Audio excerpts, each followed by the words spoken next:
Welcome back, everybody. Pascal here from Neutrality Studies. Selamat datang kembali semuanya. I'm joined by Pascal di sini dari Neutrality Studies, dan hari ini saya ditemani oleh Guy Metten, seorang jurnalis dan politisi Swiss yang saat ini menjabat sebagai anggota parlemen di Jenewa, salah satu dari 26 kanton di Swiss. Monsieur Metten juga merupakan penulis buku berjudul Creating Russophobia, From the Great Religious Schism to Anti-Putin Hysteria, yang ia terbitkan pada tahun 2017. Selamat datang, Monsieur Metten. Monsieur Metten, welcome. Welcome, so thank you. Terima kasih banyak telah mengaksi suara diskusi di sini semua. Ada sering permainan ini, demat stat menghargai apa sisi sedaran supaya What you try to do.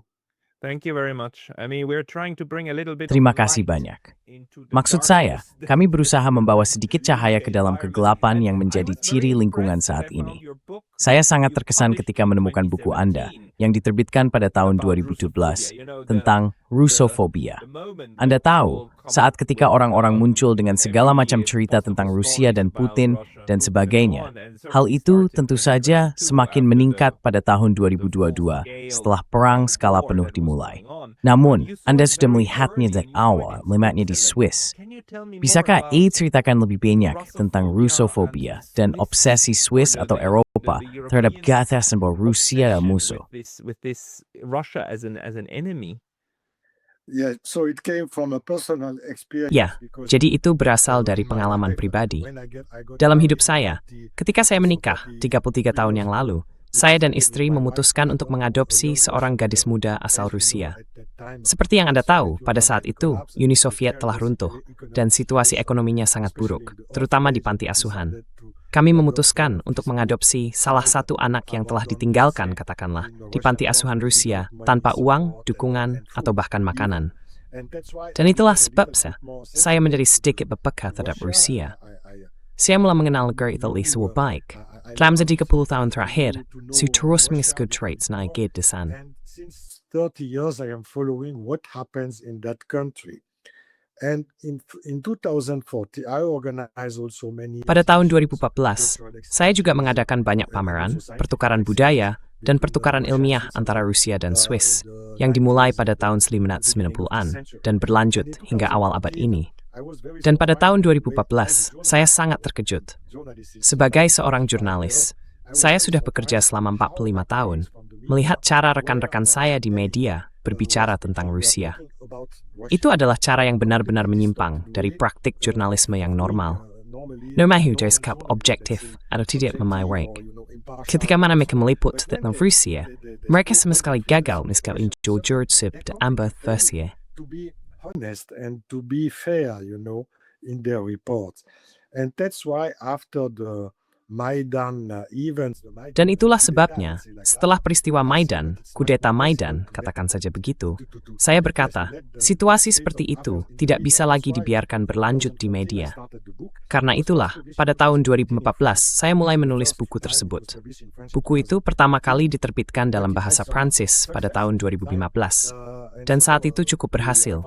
Kemudian saya menemukan penerbit di Amerika Serikat, Clarity Press, yang tertarik untuk menerbitkannya dalam bahasa Inggris dan juga di Italia. Edisi terakhir, saya kira terbit di Korea Selatan 2 tahun lalu, dan sekarang kami sedang menyiapkan edisi dalam bahasa Bulgaria. Karena topik ini masih baru, seperti yang Anda sebutkan, pada waktu itu banyak pembaca seperti Anda mengajukan pertanyaan yang sama. Mengapa begitu membenci Rusia? But why to hate so much Russia in the West, I mean? And I think if we are Di dunia barat, maksud saya. Dan saya pikir, jika kita adalah orang yang berpikiran wajar, kita seharusnya berusaha memahami mengapa hal itu terjadi. Itulah awal, permulaan dari refleksi saya tentang Russophobia dan sejarahnya di Barat. Karena saya menemukan bahwa kebencian ini sudah sangat tua, berakar dalam sejarah. Akar-akarnya dapat ditelusuri sekitar 1000 tahun yang lalu, hingga perbedaan agama antara gereja Ortodoks dan Katolik. Ketika muncul meriad abad ke-11 Masehi antara Roma dan Bizantium, Konstantinopel, yang pada masa merupakan pusat utama dunia Kristen, hingga kejatuhannya di tangan Kejul Tamin pada abad ke-15. With the Ottomans in the 15th century. Do you think that this Apakah menurut Anda perpecahan ini, komponen religiusnya, masih berperan hingga kini dalam cara Rusofobia bekerja? Ataukah hal ini lebih berkaitan dengan situasi geopolitik? Maksud saya, Glenn Deason juga menulis sebuah buku penting tentang Rusofobia, dan ia menelusuri asal-usulnya ke dunia Anglo-Saxon, serta rivalitas antara Inggris dan Rusia pada abad ke-18 dan ke-19. Menurut Anda, di mana letak fokus utamanya? Yes, we share the task with Glenn because Ya, kami berbagi tugas dengan Glenn karena dia lebih berfokus pada periode kontemporer, masa kini, dan seperti yang kamu katakan pada dunia Anglo-Saxon. Kami sudah berhubungan selama bertahun-tahun. Jadi, ya, saya pikir agama masih memainkan peran. Ia berperan dari sudut pandang historis karena telah menanamkan, bisa dibilang, klise atau stereotip. Rusia yang jahat, Ortodoks yang jahat, kamu tahu, dan Katolik yang baik, yang sudah ada sejak 1000 tahun lalu. Dan ada kongres penyebaran di Roma, yang didirikan pada abad 13 untuk melawan kaum Ortodoks yang dianggap jahat. To fight against the bad Orthodox, with the same cliches as now. The Orthodox. Kau tahu, dengan klise yang sama seperti sekarang, bahwa kaum Ortodoks adalah orang barbar, mereka despotik, mereka ingin menaklukkan kita, padahal kenyataannya justru sebaliknya. Semuanya terbalik. Namun itulah tema propaganda keagamaan yang disebarkan oleh Gereja Katolik selama waktu yang sangat lama. Dan itulah sebabnya hal itu begitu tertanam dalam jiwa kita sekarang, dalam pikiran kita. Dan yang kedua, hal itu masih efektif hingga hari ini. Jika kamu melihat pertempuran di Ukraina sekarang, itulah garis depan, perbatasan antara katakanlah dunia Katolik atau dunia Barat. Karena Protestanisme pada dasarnya merupakan kelanjutan dari Katolikisme, kau tahu.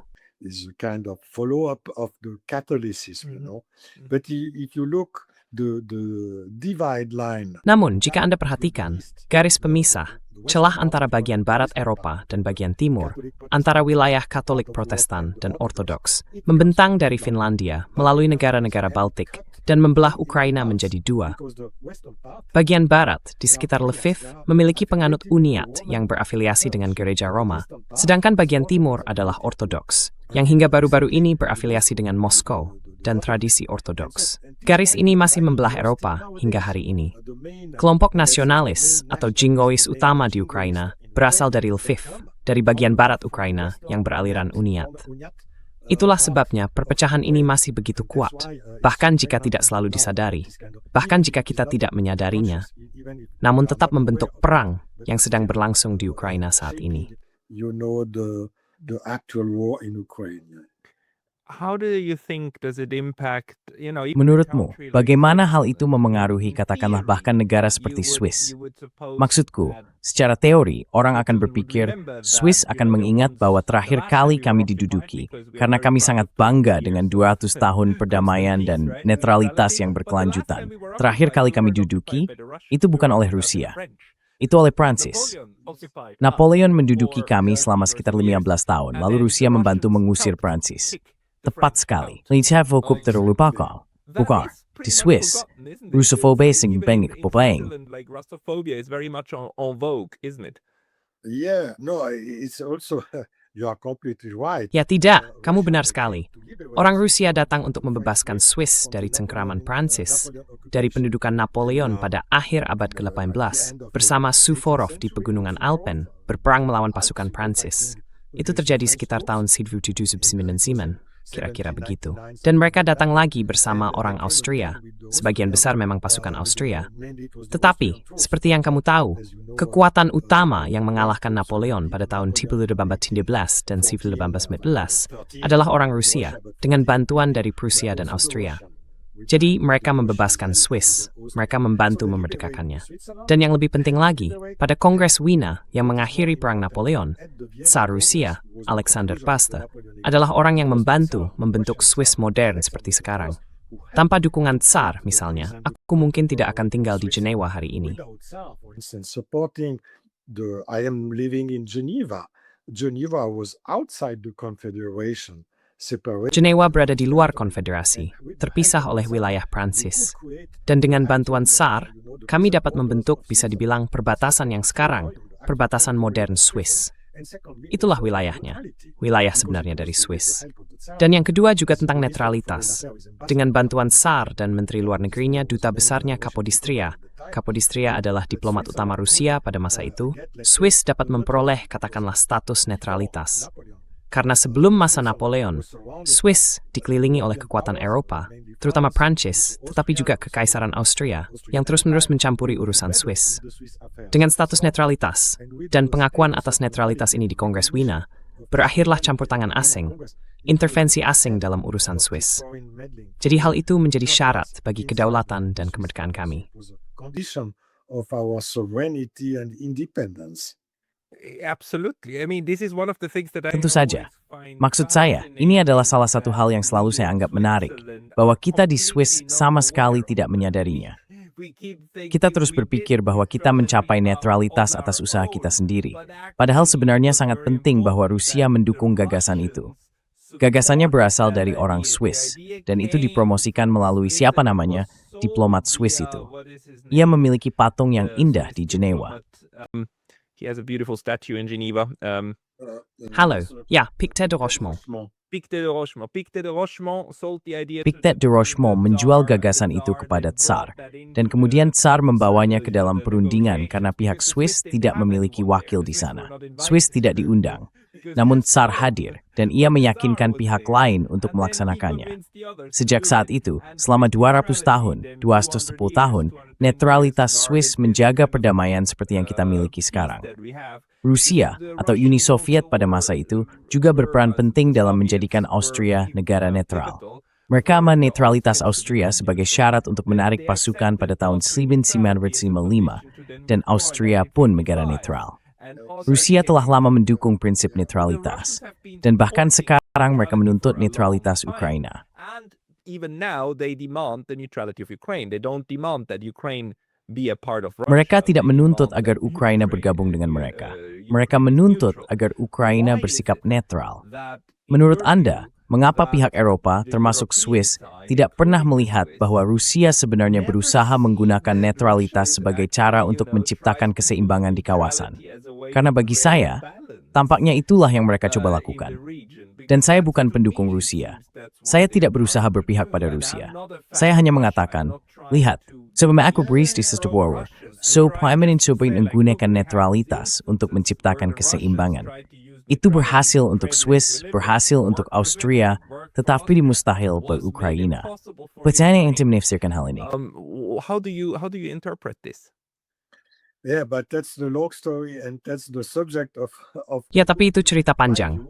Dan itulah topik buku saya, tahu kan? Pandangan saya adalah bahwa stereotip yang dulu berkembang, awalnya terhadap gereja ortodoks, dan sejak abad ke-18, terhadap Kekaisaran Rusia, semuanya dipindahkan.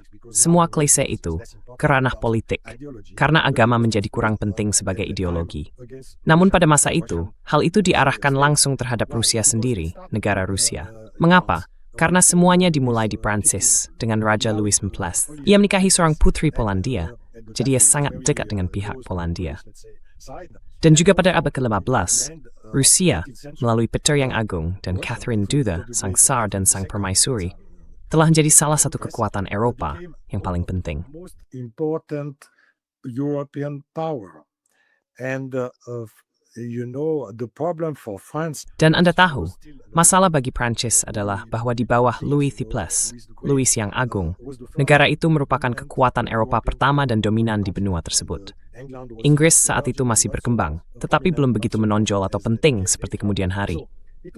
Jadi, sulit bagi Raja Prancis untuk mengakui adanya pesaing di timur, Anda tahu, dan bahwa pesaingnya itu adalah seorang Rusia, seorang permaisuri Rusia, sebuah negara Rusia. Ini agak mirip dengan Amerika dan Rusia pada masa Biden, Anda tahu.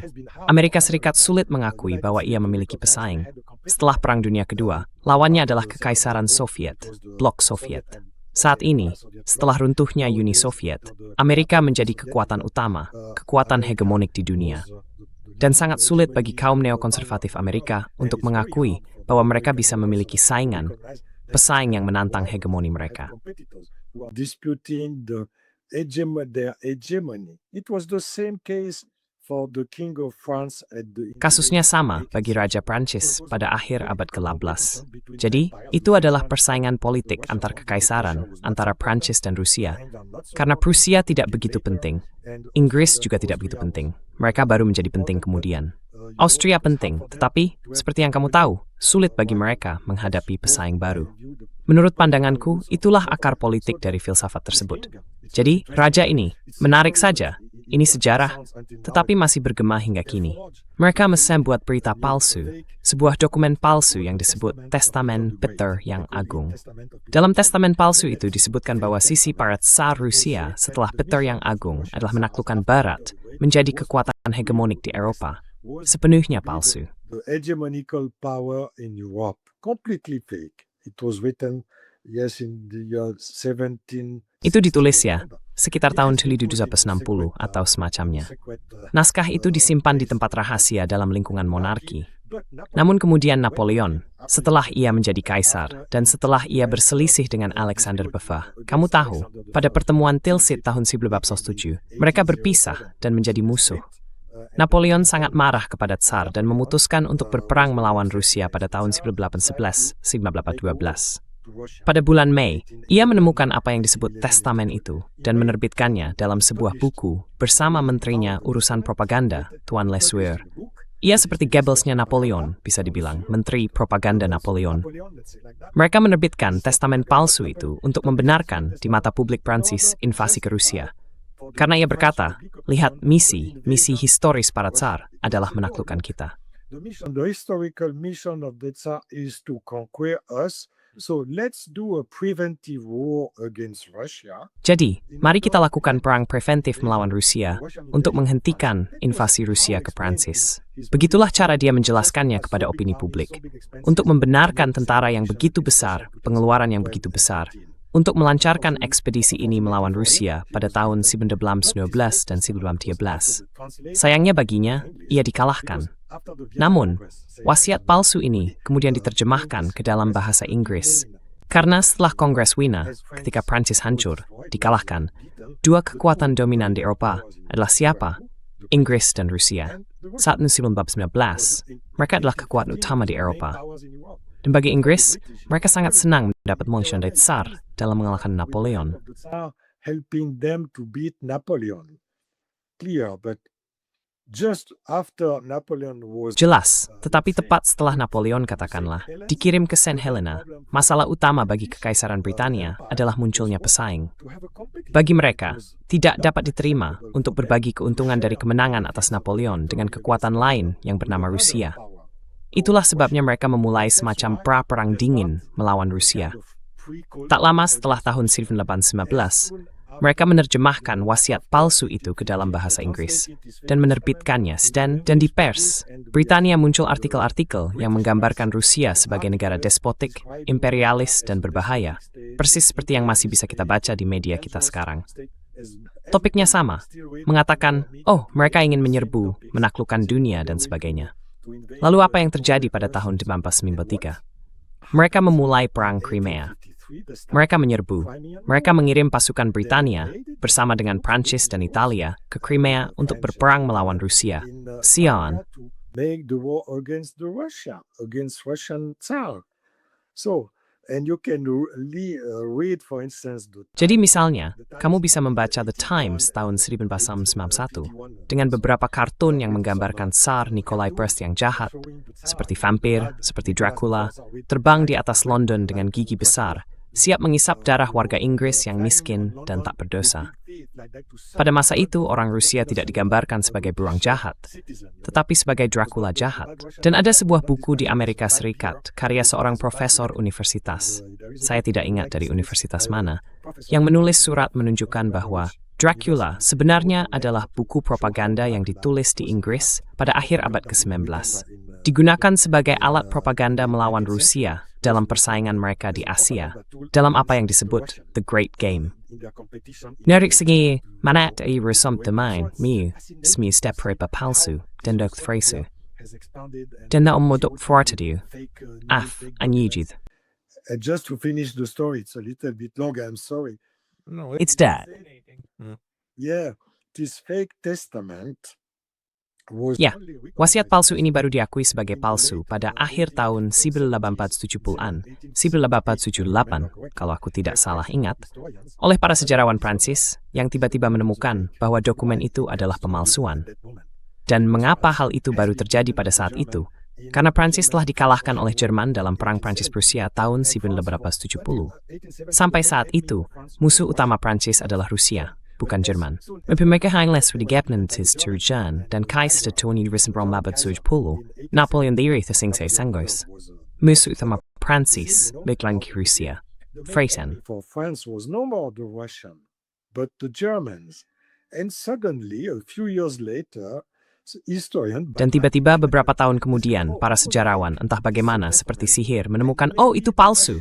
Kesaksian itu, dan mungkin orang Rusia tidak seburuk yang kita kira beberapa tahun lalu, bukan? Dan hal itu mulai berubah di Prancis, karena Prancis terisolasi di benua dan takut pada Jerman. Mereka mencari sekutu. Austria agak lemah, Kekaisaran Austria, Italia belum bersatu, dan Inggris juga merupakan pesaing di laut. Jadi situasinya sulit bagi Prancis. Lalu mereka mulai berpikir, oh, mungkin orang Rusia tidak begitu buruk, dan mungkin kita bisa menjadikan mereka sekutu, bukan musuh. Itulah sebabnya mereka mulai semakin dekat, dan menandatangani persekutuan dengan Rusia. Setelah itu, karena Jerman tumbuh begitu cepat, Inggris memiliki pemikiran yang sama dan bergabung dalam persekutuan itu hingga Perang Dunia Pertama. And joined the alliance until the First World War. So, that's the more. Kau tahu, semakin Rusofobia dikaitkan dengan kekuasaan, atau katakanlah dengan pentingnya Rusia, semakin besar peran Rusia di panggung internasional, semakin kuat pula Rusofobia itu. Hal itu berkaitan langsung dengan kekuatan Rusia. Ketika Rusia lemah, ketika berada dalam kekacauan seperti pada tahun 1990-an setelah runtuhnya Uni Soviet, semua orang menyukai Rusia. Ketika lemah, ketika dalam krisis, tidak ada masalah. Tetapi begitu Rusia pulih, Rusofobia mending. That's my historical, let's say, observation. Yeah. It's absolutely fascinating. Yeah, you're totally right. In the 1990s, Itu benar-benar menarik. Ya, kamu benar sekali. Pada tahun 1990-an, orang tidak perlu membenci Rusia. Tetapi selama Perang Dingin, ketidaksukaan, rasa muak terhadap segala sesuatu yang berbau Soviet tidak hanya bersifat ideologis. Hal itu sangat berkaitan dengan segala sesuatu yang diwakili oleh bagian timur tersebut. Menarik bahwa hal itu bisa ditelusuri, bisa dihubungkan dengan cara Prancis memandangnya. Karena sering dianggap lebih berkaitan dengan Inggris, yang memang juga benar. Fakta bahwa persaingan antara Prancis-Jerman dan Prancis-Inggris juga tercermin pada Rusia seringkali diabaikan. Tapi yang aku pikirkan adalah, di benua Eropa, kamu tahu, Rusofobia itu sangat khas. Karena di satu sisi kita punya ketakutan terhadap Jerman, tapi aku tidak akan menyebutnya sebagai Germanofobia. We have a fear of Germany, but I wouldn't say it's a Germanophobia. I wouldn't say we have a Francophobia, and I don't think. Saya tidak akan mengatakan bahwa kita memiliki Frankofobia, dan saya juga tidak berpikir kita memiliki Anglofobia, tetapi kita jelas memiliki Russofobia. Menurutmu, mengapa demikian? Mungkin biar saya perjelas. Ketika kita menggunakan kata fobia, secara harfiah, fobia berarti ketakutan, bukan? Tapi saya mendapat kesan bahwa fobia ini bukan soal ketakutan, melainkan soal kebencian. Seperti yang kamu katakan, Dracula, pertunjukan tentang monster, menggambarkan bagian Eropa ini seolah bukan bagian dari Eropa, sebagai monster, sebagai bukan manusia.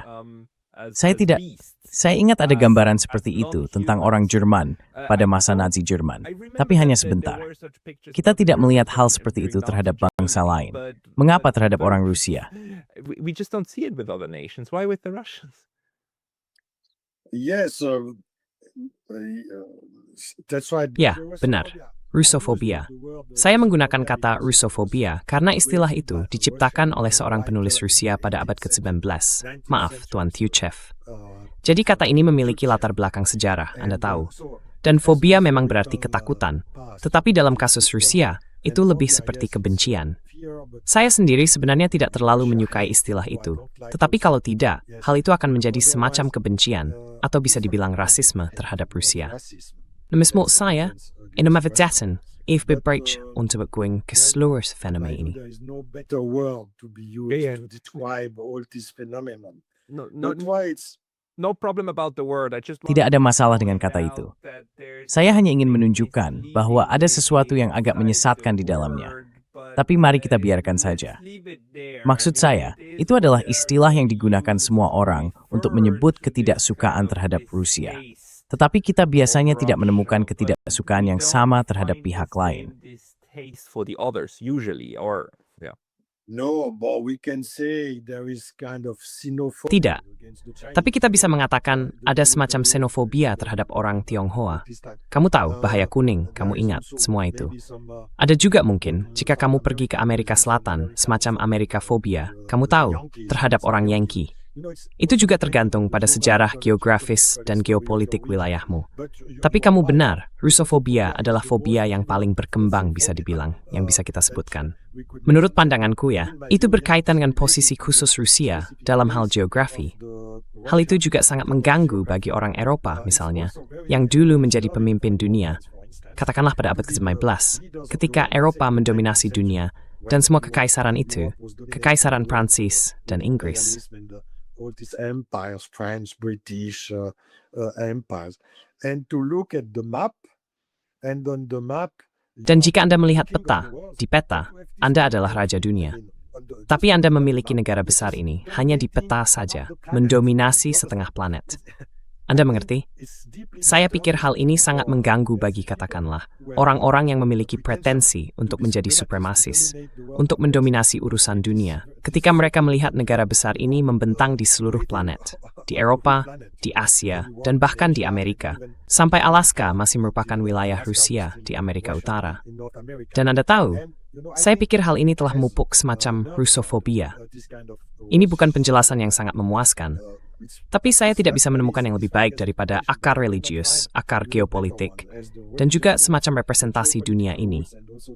Ini adalah benua yang sangat mengganggu yang disebut Rusia, Anda tahu. Being a continent called Russia, you know. It's not at all a bad explanation. Itu sama sekali bukan penjelasan yang buruk.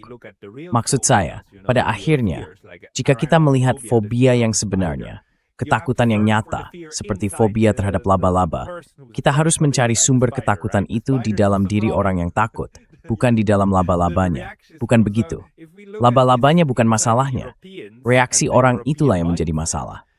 Jadi jika kita melihat hal ini dalam konteks orang Eropa, dalam cara berpikir Eropa, dan juga dalam pola pikir kolonial yang ingin menguasai dunia, tetapi tidak mau berbagi dengan siapapun. Saya baru saja berdiskusi tentang hal ini dengan rekan kami dari Swiss, Nathalie Jem, yang baru-baru ini dikenai sanksi oleh Uni Eropa. Dan dia menunjukkan bahwa sanksi sebenarnya adalah alat kolonial, sesuatu yang telah dialami oleh orang-orang di Afrika. Karena dia setengah Kamerun, selama berabad-abad kamu tahu, upaya untuk melarang atau menyingkirkan orang. Menurutmu apakah ada kaitannya? Karena semakin lama saya meneliti hal ini, semakin saya sampai pada kesimpulan bahwa pola pikir kolonial yang belum terselesaikan di kalangan orang Eropa merupakan bagian besar dari keseluruhan masalah. Part of the entire problem. Yeah, no, I completely agree. Ya tidak, saya sepenuhnya setuju. Karena bagi katakanlah kalangan mapan Eropa sangat sulit untuk mengakui bahwa mereka telah kehilangan kendali atas dunia. Hingga katakanlah akhir abad lalu, sangat jelas bahwa dunia barat atau dunia barat dalam arti luas sedang mendominasi, bukan hanya dalam hal militer yang agak tersembunyi karena ada beberapa perang, tetapi juga dalam hal budaya, ekonomi, dan katakanlah kekuatan lunak. Kekuatan lunak barat benar-benar mendominasi. Itu merhala batini, therefore dengan bingkit Tiongkok. Bagi saya, peristiwa batini adalah hilal. Sebelangkis sepenuhnya lunak Eropa. European soft power. The soft power of Europe and of the West. Kekuatan lunak Eropa dan Barat yang telah mendominasi selama 500 tahun sejak penaklukan kolonial pertama telah benar-benar runtuh dalam 2 dekade terakhir, katakanlah dalam 15 tahun terakhir. Dan mereka sama sekali tidak mampu mengakui hal itu sebagai sebuah faktor. Namun inilah kenyataan baru, dengan munculnya multipolaritas dan kebangkitan Tiongkok, yang kini benar-benar dominan. Saya berada di Tiongkok 2 kali dalam 12 bulan terakhir. Dan bagi saya, Tiongkok, entahlah, 10 tahun cahaya lebih maju dari Amerika Serikat di setiap bidang. Belum di bidang militer, tapi itu akan datang, tahu kan? Dan saya pikir orang Eropa tidak mampu menyadari bahwa mereka telah kehilangan kapasitas kekuatan lunak ini terhadap seluruh dunia. Itulah sebabnya kita melihat pertarungan yang begitu sengit, misalnya di Ukraina. Let's say strong fight, for instance, in Ukraine. The Europeans, they completely lost the opportunity. Orang Eropa telah sepenuhnya kehilangan kesempatan dan kemampuan untuk bernegosiasi di Ukraina. Mereka perlahan menghilang dari panggung, tetapi tidak mampu menyadarinya. Dan itulah sebabnya mereka begitu agresif, begitu haus perang. Ini adalah reaksi terakhir dari mitra yang kalah, yang berusaha mempertahankan cengkramannya. Namun menurut saya, itu adalah tindakan yang putus asa. Dan menurut pandangan saya, orang Amerika kini mulai menyadari bahwa mereka telah kehilangan supremasi itu. Mereka kalah bukan hanya dalam hal militer dan ekonomi, tetapi juga dalam hal kekuatan lunak. Itulah sebabnya Trump begitu tidak populer, karena Biden hanyalah kelanjutan dari narasi neokonservatif yang biasa. Ya, dengan lebih banyak perang, lebih banyak agresivitas, kita akan terus mendominasi dunia. We will continue to dominate the world, but in my view, the administration. Menurut saya, pemerintahan Trump adalah yang pertama menyadari, kita punya masalah.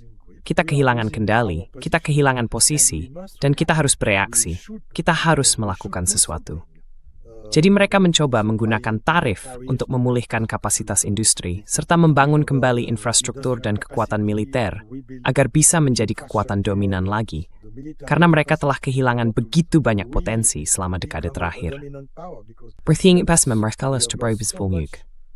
Namun, orang Eropa mempola pikir seperti itu. Mereka masih bisa terus berjalan seperti biasa dengan narasi mereka.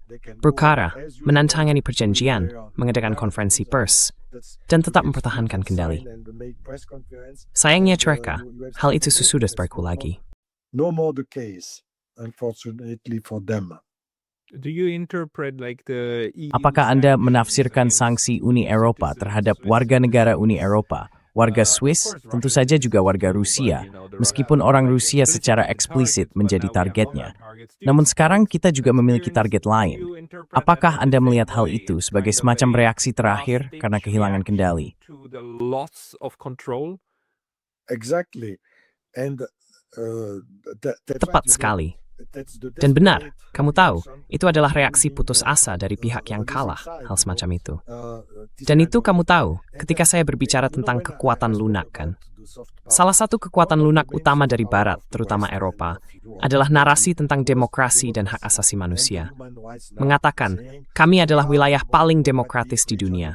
Kami adalah negara-negara yang paling berorientasi pada hak asasi manusia di dunia. Dan hal itu membawa banyak kredibilitas bagi Eropa. Karena narasi ini, bahkan bagi saya atau bagi kamu, saya tahu kamu lahir di Swiss, kita terikat pada demokrasi, bahkan pada demokrasi langsung, pada hak individu dan hak asasi manusia. Saya juga terikat pada hal itu.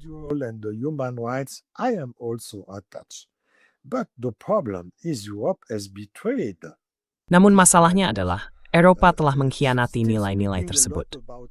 Mereka masih banyak berbicara tentang hak asasi manusia dan demokrasi, tetapi pada kenyataannya, mereka sedang kehilangannya. Dan dengan sanksi, seperti yang Anda katakan, menjatuhkan sanksi kepada Rusia mungkin bisa dimengerti, karena mereka dianggap sebagai musuh, yang disebut musuh. Tetapi menjatuhkan sanksi kepada warga Eropa sendiri, seperti dua jurnalis Jerman, atau Jack Burg, atau Xavier Moreau, yang hanya menggunakan hak mereka untuk menyatakan pendapat. Hak yang diakui oleh semua negara Eropa, oleh konstitusi mereka, dan oleh Uni Eropa sendiri. Itu merupakan kontradiksi besar antara kata-kata, teks tertulis, dan apa yang sebenarnya mereka praktikkan.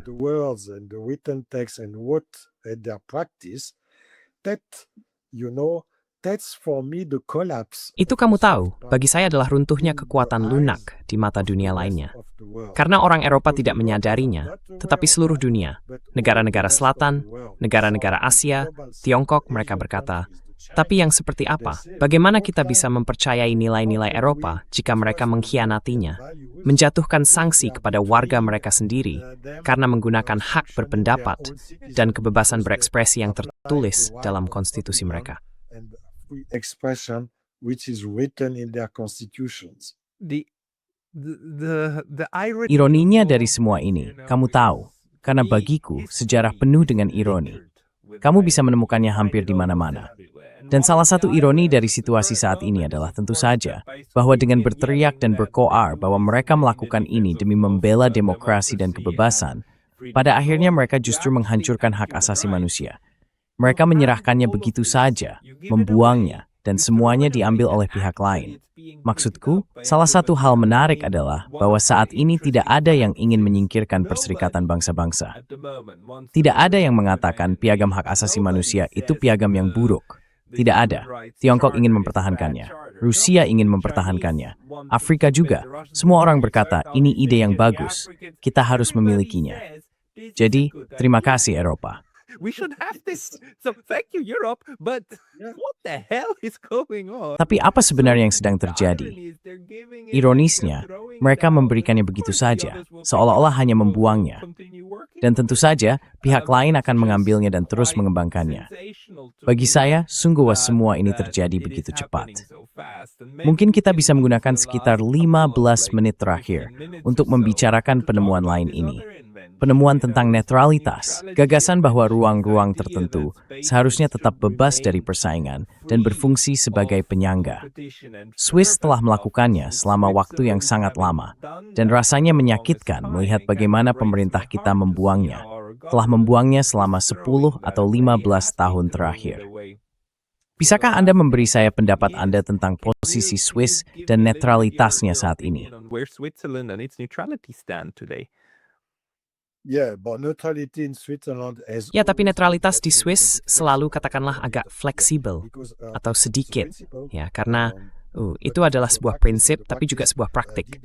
Dan praktiknya tidak selalu sesuai dengan prinsipnya.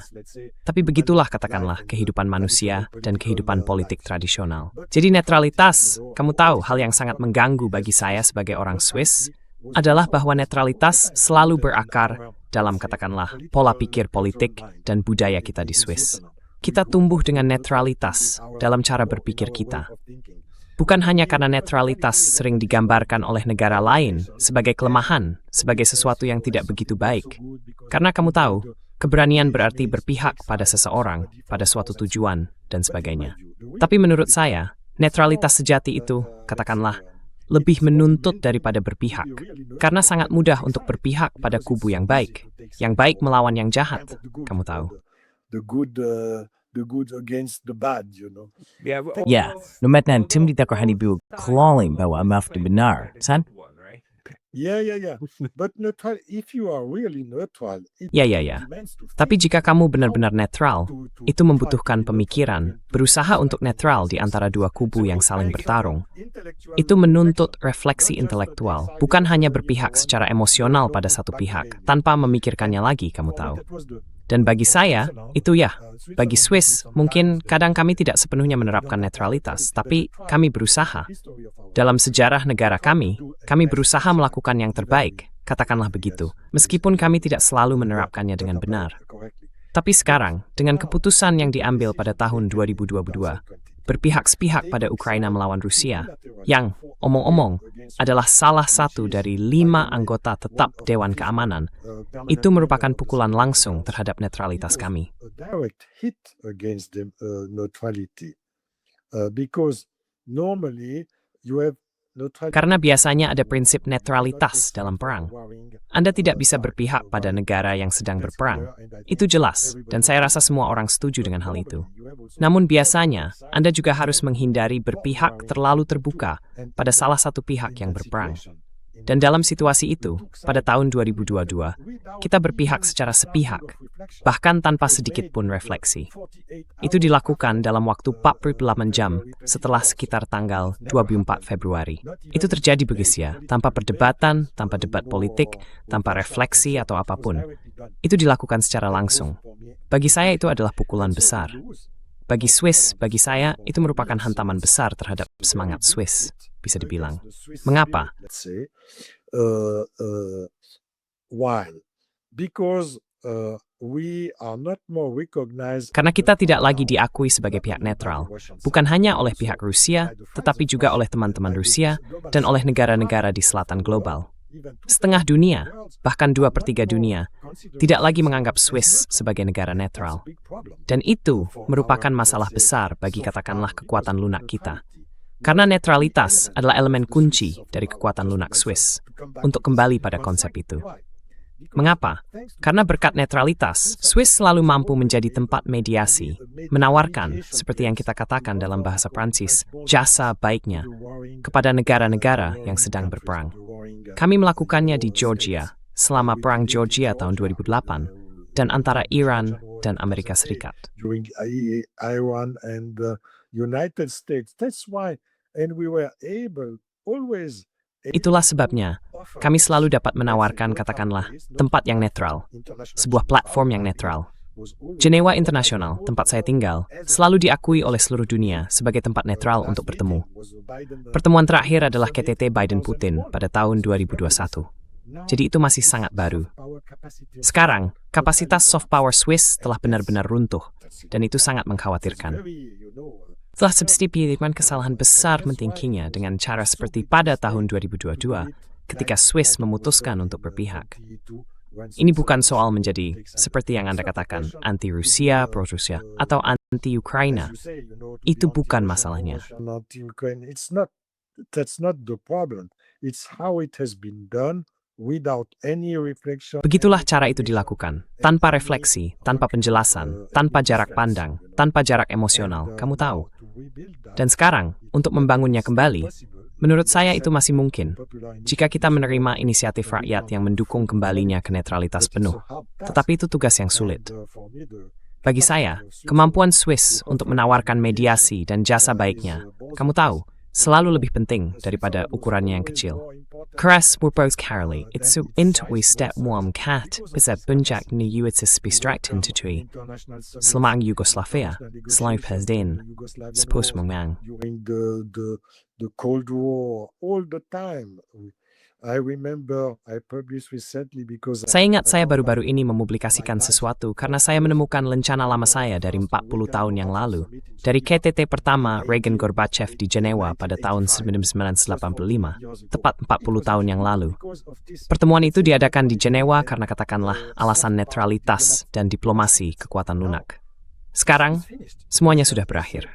Pihak Rusia mengatakan, bagi kami, Swiss bukan lagi negara netral. Kami tidak tertarik mengadakan pertemuan di Jenewa. Karena mengapa tidak pergi ke Turki yang lebih netral daripada Swiss, atau Arab Saudi, atau tempat lain, atau bahkan Belarus yang benar-benar gila jika melihat sejarah Swiss. Jadi, look in the history for the Swiss people. So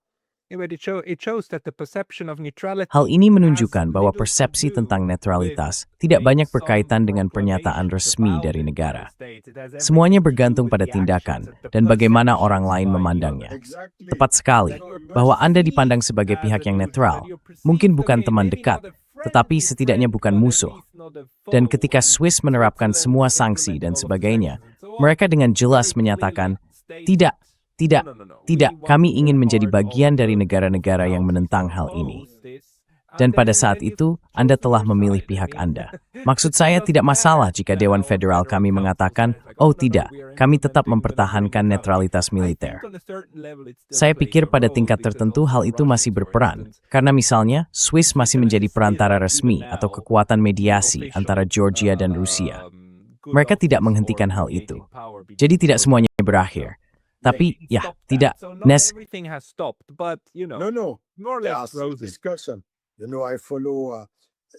kurang lebih begitu.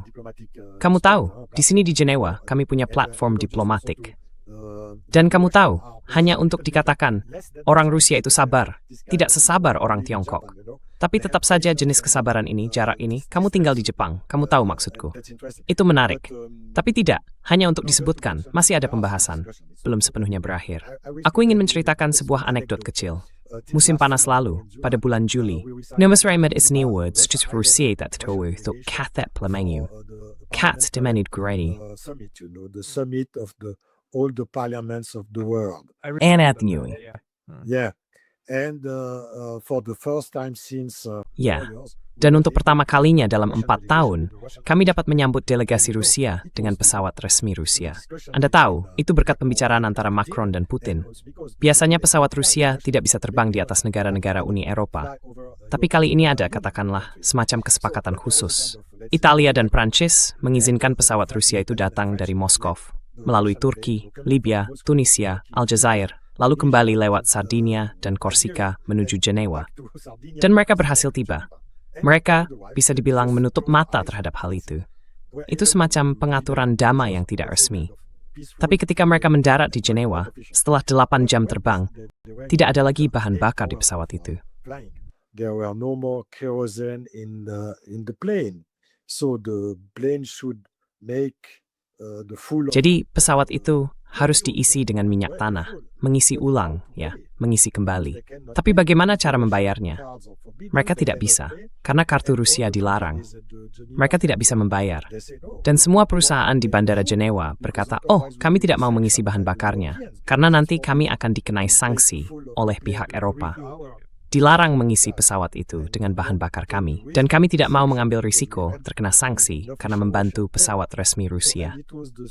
Jadi, militer Swiss lah yang membawa minyak tanah dari pangkalan militer Swiss untuk mengisi bahan bakar pesawat Rusia di Jenewa. Dan apa yang terjadi? Pihak Rusia membayar bahan bakar itu dengan rubel di kedutaan Swiss di Moskow. Karena, seperti yang kamu tahu, kami orang Swiss, semuanya harus dibayar dengan benar. Everything should be paid correctly. But Lakin berkeng sedikit pragmatisme yang bersah. Jumlah stats naimsi yang bersifat pragmatis. This is one of the pragmatic solutions. it's just to finish on a positive point. So the Swiss Sebagai penutup dengan nada positif, orang Swiss cukup cerdas untuk mengizinkan hal itu, untuk menyediakan layanan bagi pihak Rusia. Dan tampaknya masih ada beberapa kontak untuk mewujudkannya. Itu juga bisa dibilang merupakan tanda optimisme bahwa tidak semuanya telah hancur. Mungkin masih mungkin untuk membangun kembali hubungan yang normal dan memulihkan netralitas kita, serta ya, kapasitas kita sebagai tempat diplomatik. Our capacity in terms of diplomatic place. Yeah. I very much like this and I would like to end. Saya sangat menyukai hal ini, dan saya ingin menutup dengan nada positif ini. Maksud saya setuju dengan Anda. Yang kita butuhkan adalah perdamaian di Eropa, perdamaian di antara negara-negara kita, dan kita memerlukan solusi yang pragmatis untuk masalah yang kita ciptakan sendiri. Dan saya juga memasukkan Rusia di dalamnya. Karena kita hidup di planet dengan 8 miliar manusia, kita mengatur diri sendiri, dan kita ciptakan itu, ini mungkin solusi yang pragmatis. Gaimetan, Koten, Ngamamarumatter House Bargi, Kam Stayed Goth Youth Under. Navme ni Makimordia Mither, Undisjur Thim Nim the Quenin Precis and Inggris. Publish in French or in. Yes, thank you. I publish regularly, but in French. Ya, terima kasih. Saya menerbitkan tulisan secara rutin, tetapi dalam bahasa Prancis, karena bahasa Prancis adalah bahasa ibu saya. Saya menerbitkan setiap minggu atau 2 minggu sekali, terutama di halaman Facebook saya, kamu tahu, Guy, atau di LinkedIn, dan juga di beberapa situs web. Kamu tahu situs di Italia bernama pluralia.com, yang cukup bagus dalam hal keberagaman, pluralisme pendapat. Dan ya, RSU Info juga merupakan situs web Prancis yang bagus, menerbitkan banyak artikel yang sangat beragam dan berkualitas. Hal seperti itu, karena setelah 45 tahun bekerja di dunia jurnalisme, saya bisa dibilang kurang lebih dilarang oleh media resmi, oleh mantan tempat saya bekerja. Begitulah hidup. Tapi di internet ya, kita punya kemampuan untuk mengekspresikan diri, seperti Jack Bode. Bagaimanapun, saya sekarang lebih jarang, ya, tidak terlalu sering membuat podcast, karena saya terutama seorang penulis. Tapi tetap saja, embrace die hadir untuk ad tumasuk with the bewitsband harith. To be present and to express our views. Yeah. It is true. It is true. And Sinar, as long as itu we have the tools, we should Dan use selama fuelik fall, them. srithurus I in will guide. put the Sunu, links have a section in dollar that presenting in growth the at that singing story would description know box us. of this video below. Guy Methan, that joy to our healing. Thank you very much for your time today. Yes, thank you. Ya, Pascal. terima kasih Pascal. All the best. Saya beri bank terbaik di hari hitimitis. Dan selamat tumini, tolong lanjutkan podcastmus. Podcast, please. I will. Have and worked through Happy New before. Year to you. Time any mouth Merry to can't Christmas. grow. Resinu, through death. Thank you.